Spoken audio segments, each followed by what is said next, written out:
আজকাল আমরা টাকা পয়সা দিতে ভয় করতেছি। আজকাল আল্লাহ তাআলা আমাদেরকে ধন দিয়েছে, আমরা ধন দিতে ভয় করতেছি। আল্লাহ ধন নাই মন বুঝতেছি ভয় করে। আল্লাহ তাআলা বলে বান্দা বান্দিরা শুনো, আমি আল্লাহ তাআলা তোমাদেরকে নাকটা ভালো করে সৃষ্টি করেছি, আমি আল্লাহ তাআলা কত সুন্দর করে চোখটা সৃষ্টি করেছি, আমি আল্লাহ কত সুন্দর করে তোমার ঘরটা সৃষ্টি করেছি, আমি আল্লাহ কত সুন্দর করে তোমার শরীরটা সৃষ্টি করেছি, আমি দয়ার আল্লাহ কত সুন্দর করে তোমার হাতটা বানিয়েছি। ও বান্দা বান্দি শুনে নাও, এই জন্য আমি হাতটা বানিয়েছি, হাতটার সঙ্গে তুমি কিছু ইবাদত করতে পারো, দোয়া করতে পারো। আমি আল্লাহ এই জন্য হাতটা দিয়েছি, কিছু কাজ করতে পারো, কিছু কাজ করে খেতে যেন পারো, আল্লাহর ঘর মসজিদে দান করতে পারো, নবীর ঘর মাদ্রাসাতে দান করতে পারো। আমার আল্লাহ তাআলা বলে বান্দা বান্দিরা শুনো, আমি তোমাদেরকে পুরো বডিটা দিয়েছি এই জন্য যে তোমরা বডিটা নিয়ে দুনিয়ার বুকে 5 ওয়াক্ত নামাজ পড়বা এবং কি কিছু টাকা পয়সা রোজগার করবা, কিছু খাবা, কিছু দান করবা, কিছু নিজের আমল নামার জন্য দান করবা। ওরে যুবক, আল্লাহ ধন দেয় মন বুঝতে রে বাবা। এত টাকা হয়ে গেছে তারপরেও আমরা টাকা পয়সা দান করতে পারি না। আল্লাহর নবীর একজন সাহাবী, দয়ার নবী মুস্তাফার একজন সাহাবী, তার নাম হলো উসমানে গানি। উসমানে গানি রাদিয়াল্লাহু তাআলা আনহু একটু যেন বড় লোক হয়েছিল, একটু যেন টাকা পয়সা ছিল। উসমানে গানি রাদিয়াল্লাহু তাআলা আনহু মনে মনে চিন্তা করতে লাগলেন, আহারে আল্লাহ টাকা পয়সা দিয়েছে, আল্লাহ ধন দৌলত দিয়েছে, আল্লাহ এতগুলো উঠনে দিয়েছে, এতগুলো টাকা পয়সা, এখন আমি কি করব? আমি শুধু একটু আল্লাহর রাহে খরচা করে দিই, আমি শুধু একটু আল্লাহর পথে দান করে দিই। বাবারা রে, হযরতে উসমানে গানি চিন্তা ভাবনায় পড়ে গেল, এখন আমি টাকা পয়সা কি করব? এ ব্রাদার মুসলমান শুনেন শুনেন, হযরতে উসমানে গানি দয়ার নবী আকা মাওলা নবী মুস্তাফার কাছে গেলেন। নবী মুস্তাফার কাছে যে বলে, নবী গো, আমি জানো উসমানে গানি রয়েছি। ইয়া রাসূলুল্লাহ, নবী গো, আমি আপনার সাহাবী উসমানে গানি রয়েছি। বলে বলো বলো উসমান, কি এমন কথাবার্তা বলতে চাও, কি এমন কথা বলতে চাও? বলি ইয়া রাসূলুল্লাহ, নবীজি, আমি উসমানে গানি আপনাকে দাওয়াত দিতে চাই, আমি উসমানে গানি আপনাকে আমি দাওয়াত দিব, আমার বাড়িতে যাবেন, আপনি কি দাওয়াতটা গ্রহণ করবেন? আমার দয়ার নবী বলে, উসমানে গো, তুমি যখন আমাকে দাওয়াত দিয়েছো, আমি আপনার দাওয়াত টাকা কবুল করে নিলাম। শুনেন, টাকা পয়সা দান করলে কি হয়? রকেটের গতিতে চলবো। হে ব্রাদার মুসলমান আমার, হযরতে উসমানে গানি রাদিয়াল্লাহু তাআলা আনহু জানো সাহাবায়ে কেরামের জন্য ভালো করে মাংস রান্না করলেন, সমস্ত কিছু রান্না বান্না করলেন। এই জন্য রান্না করলেন, দয়ার নবী আমার বাড়িতে খেতে আসবে, দয়ার নবীকে আমি দাওয়াত দিয়েছি, দয়ার নবীর সঙ্গে কয়েকজন সাহাবা আসবে। হযরতে উসমান টুক টুক টুক টুক করে জানো দয়ার নবী আকা মাওলা নবীর কাছে গেল, নবী মুস্তাফার কাছে সালাম দেয়, আসসালাতু আসসালামু আলাইকা ইয়া রাসূলুল্লাহ, আসসালাতু আসসালামু আলাইকা হাবিবাল্লাহ। নবী গো, আপনাকে আমি দাওয়াত দিয়েছিলাম, চলেন চলেন আমার সঙ্গে আমার বাড়িতে চলেন। কোথায় কোথায় চলেন? কি হে বুদ্ধ নাকি? কোথায় চলেন? আমার বাড়িতে চলেন। দয়ার নবী কয়েকজন সাহাবীকে নিয়ে টুক টুক টুক টুক টুক টুক টুক টুক টুক টুক করে যেন রওনা হয়ে গেলেন, টুক টুক টুক টুক করে যেন রওনা হয়ে গেলেন। বাবারারি আমার, দয়ার নবী মাওলা আকা মাওলা নবী আব্দুল্লাহর বেটা নবী আমার টুক টুক টুক টুক করে যেন এক পা এক পা এক পা করে আগায়, এক পা এক পা করে যেন চলে।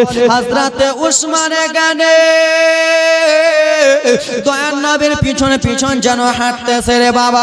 দয়ার নবী আমার এক কদম ফেলে, হযরতে উসমানে গানি এক কদম গনে, দয়ার নবী আমার 2 কদম ফেলে, উসমানে গানি 2 কদম গনে, দয়ার নবী আমার 3 কদম ফেলে, উসমানে গানে 3 কদম গনে। এই করতে করতে বাবা রে নবী আমার যত কদম ফেলতে যাচ্ছেন, যত পা ফেলতে যাচ্ছেন, উসমানে গানের মুখ দিয়ে যেন 1 2 3 4 করে কথাবার্তা আসতেছে। দয়ার নবী আমার পিছন দিকে যেন ঘুরিয়া দেখলেন, বলে উসমানে গো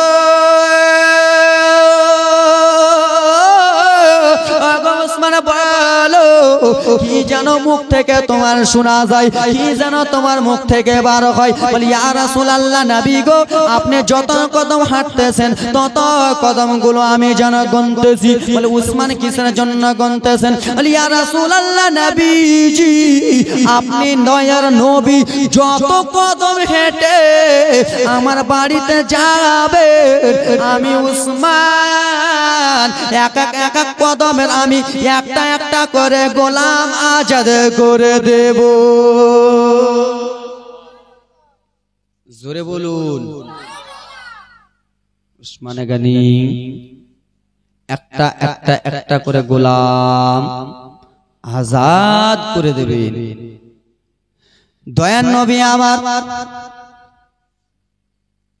খুলে দিচ্ছ নাকি? খুলো খুলো, আরে খালারা দেখবে চটচট করে আরো দান দিবে, খুলো। এ বেরাদার মুসলমান বাবারা মায়েরা বেটিরা শুনে নাও রে, হযরতে উসমানে গানির বাড়িতে গেলেন দয়ার নবী মওলা কামলা নবী আমার। নবী যেমনই গেছে দয়ার নবী আমার উসমান গানির বাড়িতে যেন কিছু খাওয়া দাওয়া করলেন। সাহাবা ইকরামেরা যেন কিছু খাওয়া দাওয়া করলেন। কিছু খাওয়া দাওয়ার পরে দয়ার নবী আবার যেন ফিরে চলে আসতেছেন। দয়ার নবী যেন আবার ফিরে চলে এলেন রে বাবা। শেরে খোদা হাসনাইন কারিমাইনের আব্বাজান হাসান হুসেনের আব্বাজান শেরে খোদা মাওলা আলী ফাতেমার যেন নিজের স্বামী বিশ্ব নবীর যেন নিজের দামাত রয়েছেন রে বাবা। হযরতে শেরে খোদা মাওলা আলীর মনে যেন কেমন কেমন হয়ে গেল, মনটা কেমন কেমন হলো। উসমানে গানি আমার দয়ার নবীকে দাওয়াত দিয়ে বাড়িতে ডেকে যেন খাওয়ালেন, বাড়িতে ডেকে খাওয়ালেন। এবং কি যত কদম কদম চলে চলে উসমান গানি যত কদম চলে চলে বিশ্ব রাসূল আমার এলেন।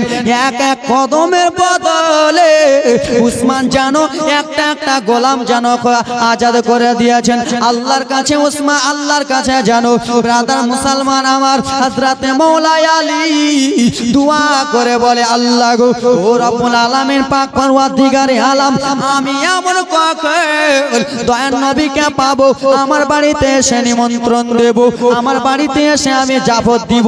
আর আমার বাড়িতে যদি আমার দয়ার নবী একবার যদি চলে আসে, আমার বাড়িতে আমার দয়ার নবী একবার যদি দাওয়াত গ্রহণ করে নেয়, আমি হাসান হোসেনের আব্বা মনটা খুশি হয়ে যাবে। রকেটের গতি চলছি বাপ, আর জীবনী হয়ে গেছে। খালা টাকা দাও। এ ব্রাদার মুসলমান আমার ঘেরুয়া করে নিয়ে বসতে কগায়। এ ব্রাদার মুসলমান আমার একটু মনোযোগ দিয়ে শুনুন রে, জীবনীটা অল্পটুকু আজ্ঞা নিয়ে যায়। খালারা মায়েরা বেটিরা একটু শুনে নাও আমার। হযরতে মাওলা আলীর মনটা যেন কেমন কেমন হয়ে গেল। আহারে কখন আমি দয়ার নবীকে আমি কখন খাবার খাওয়াবো, কখন আমি আকা মাওলা নবীকে যেন দাওয়াত দিব রে বাবা। হযরতে মাওলা আলী ফাতেমা রাদিয়াল্লাহু তাআলা আনহার কাছে হযরতে আলীর যেন মনটা যেন খারাপ রয়েছে। মা ফাতেমা গো জিজ্ঞাসা করতে লাগলেন স্বামী গো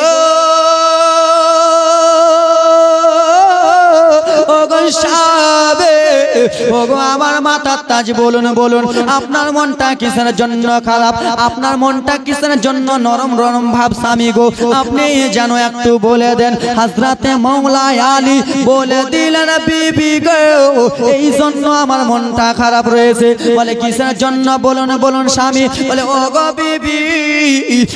গো বিবি শুনে নাও শুনে নাও, উসমানে গানি আমার দয়ার নবীকে দাওয়াত দিয়েছেন, আমার শ্বশুর আব্বাকে দাওয়াত দিয়েছেন, দাওয়াত দিয়ে বাড়িতে নিয়ে আসছিলেন। সেই সময় উসমানে গানি পিছন পিছন চলতেছিল।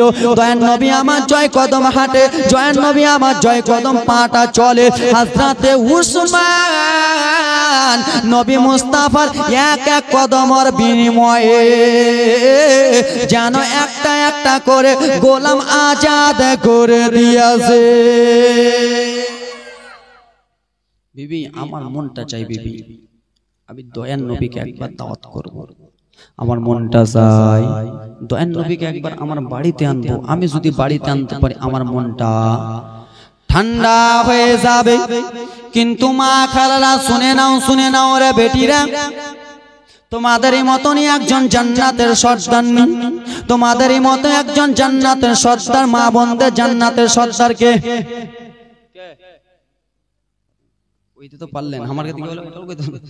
মা বোনদের জান্নাতের সর্দার হলেন হযরতে ফাতেমা রাদিয়াল্লাহু তাআলা আনহা। মা ফাতেমা রাদিয়াল্লাহু তাআলা আনহা এত গরিব রয়েছিলেন রে বাবা। মা ফাতেমা রাদিয়াল্লাহু তাআলা আনহা যেন নিজের স্বামীকে বলতে লাগলেন, স্বামী গো আপনি যে দয়ার নবীকে দাওয়াত দিবেন, আপনি জাকা মওলা নবীকে দাওয়াত দিবেন, দাওয়াত দিলে কিছু খাওয়াতে হয় কি হয় না? দয়ার নবীকে আপনি দাওয়াত দিবেন। আজ আমি আপনার স্ত্রী ফাতেমা 3 দিন ধরে ইফতার পানি দিয়ে করতেছি, 3 দিন হয়ে গেল ইফতার পানি খেয়ে খুলতেছি। ও গো স্বামী আমাদের কাছে টাকা পয়সা নাই, ওই রকম আমরা অট্টালিকা জিনিস আনতে পারবো। বলে বিবি আমার মনে যেন একটা বাসনা। হযরত মা ফাতেমার খালারা আমার বেটিরা বোনেরা বেটিরা একবার শুনে যাও রে মা, তোমাদেরই মতনই একজন ফাতেমা। মা ফাতেমা সেই সময় বলতে লাগলেন, স্বামী গো আপনার মনটা এতই খারাপ গো স্বামী, আপনাকে টেনশন করতে হবে না, আপনাকে চিন্তা করতে হবে না। আরে কিসের জন্য ফাতেমা বলো? বলে স্বামী গো আমার একটা গায়ের চাদর রয়েছে, আমার একটা গায়ের যেন চাদর রয়েছে, এই চাদরটা নিয়ে যান বাজারে, বাজারে চাদরটা বিক্রি করে দেবেন। আর এই চাদরটা বিক্রি করে যত টাকা পাবেন, যত টাকা পাবেন সেই টাকাগুলো এনে বাড়িতে নিয়ে আসবেন এবং কি সেই টাকাগুলোতে কিছু মাল করি কিনে নেবেন, তারপরে যেন বাড়িতে নিয়ে চলে আসবেন। বাবা শোনো মুসলমান আমার, হযরতে মা ফাতেমা রাদিয়াল্লাহু তাআলা আনহা নিজের যেন চাদরখানা দিয়া দিলেন। জান জান জান সাবে আপনার মনের ইচ্ছাটা পূরণ করেন, আপনার মনে যেটা আশা পূরণ করেন। আর আজকাল আমাদের মা বোনদেরকে যদি বলি তোমার বাবা যে এক ভরি সোনা দিয়েছে সেই সোনাটা আমাকে দাও, আমি একটু মুসিবতে পড়ে গেছি। তোমার মা একটা নাকের ফুল দিয়েছে, ওই ফুলটা আমাকে দাও, একটু মুসিবতে পড়ে গেছি, বিবি 3 মাস পরে দিয়ে দিব। বিবি তোমার আব্বা মা যেগুলো সোনা দিয়েছে একটু দাও, মুসিবতে পড়ে গেছে 3 মাস পরে জীবন দিব, তোমার ভদ্রক নাই বানিয়ে দিব। আর আমার বাপ মায়ের বিক্রি দেবো বলে কিনা? হ্যাঁ কিছু কয় না, খালি একবার কইন তো যে তোর ভাইরা যেটা সোনা দিয়েছে ওই সোনাটা একবার বিক্রি করবো, বুঝে নেবেন তারপরে, বুঝলেন না? আর যদি বেশি রাগারাগি করতে যান, এই মন্টুর বাপ বেশি আমাকে জ্বালে না, বলে কি হয়? বলে এই যে দেখো বহরমপুর পাশে থানা মামু কে, এই বেশি যদি মারামারি করো, বেশি কথাবার্তা হলো, বহরমপুর পাশে থানা মামু আছে, দিয়ে দেবো ব্যাগ, ঠিক কিনা? আর স্ত্রীর কথা যদি আপনি না শুনেন তো আপনার বিপদ আছে। যারা বিয়ে করেছে তারা বুঝতে পারবে, স্ত্রীর কথা যদি না শুনে তো হুজুর বিপদ আছে। কেমন বিপদ? স্ত্রী যদি বলে যে তোমাকে এটা করতে হবে না, তুমি যদি করে দাও, আর স্ত্রী যদি বলে আমাকে টুকটুকে শাড়ি এনে দাও, তুমি যদি না এনে দাও, তো বহুত বিপদ। কেমন বিপদ? উঠতে যাবে তো এই হুঁড়া, বসতে এই হুঁড়া, জানে শান্তি রাখবে না, উঠতে বসতে হুঁড়া হুঁড়ি খাইতে খাইতে কলজেটাই পুড়ে যাবে, ঠিক না? সারা জীবন আমার খালাকে ওন্না কিনা দিলা, মাথার ফুল কিনা দিলা, লিপস্টিক গাল পালিশ ঠোঁট পালিশ জলে সব কিনা দিলা, একদিন যদি ওর পাউডার টানতে ভুলে যান, তোমাকে জীবনে কোনো জিনিস পেলাম না, কোন জিনিস তুমি আমাকে জীবনে কিনা দিলে না। হাই রে সারা জীবন ওকে কাপড় ধরে পিনিয়া, মাথার ফুল কিনে দিয়া, তেল এনে দিয়া, চিরুনি এনে দিয়া, সব জিনিস এনে দিল, টাকা কিনে নো, ভালো ইলিশ মাছ কিনে নু, রুইয়ের মাছ কিনে নু, একদিন খালি তোর লিপস্টিক টানতে পারবি, সেটা গেলে কথা ঠিক না? হে ব্রাদার মুসলমান, দেখুন দেখুন, ওরে আমার বাবারা মায়েরা পিটিরা, হযরত ফাতেমা রাদিয়াল্লাহু তাআলা আনহা নিজের ওন্নাটা দিয়ে দিলেন, তয়লাটা দিয়ে দিলেন রে বাবা, চাদরটা দিয়ে দিলেন। শেরে খোদা মাওলাই আলী টুকটুক করে বাজারে যেন চলে গেলেন রে বাবা। বাজারে যেয়ে হযরতে মাওলাই আলী চাদরটাকে এরকম করে নিয়ে আসে। কে চাদরটা কিনে নিমারে বাবা? একজন এসে যেন চাদরটা কিনে নিল। চাদরের বিনিময়ে কিছু দিরহাম পেয়ে নিল, চাদরের বিনিময়ে কিছু টাকা পয়সা পেয়ে নিল।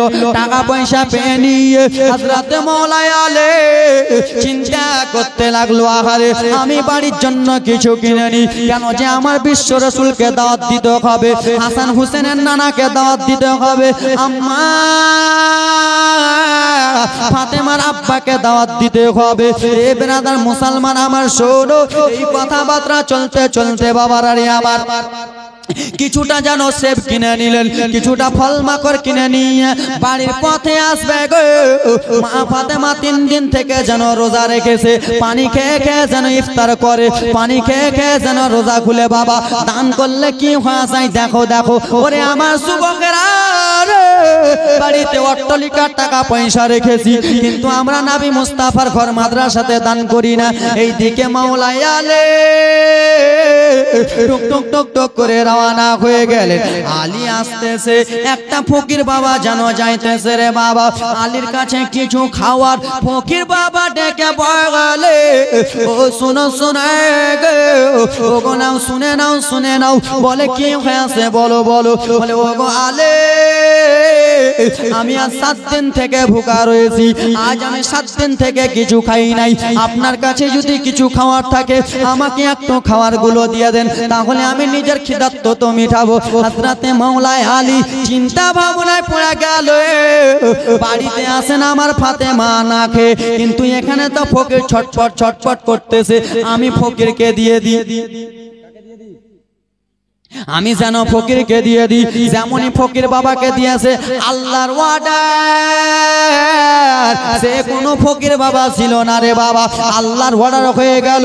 হযরতে মাওলাই আলী যেমনই গেটে ঢুকতে যাবে, দরজাটা খুললেন। আল্লাহর রহমত কত, আল্লাহর দয়া কত, মা ফাতেমার ঘরে জান্নাতি খাবার চলে এলো।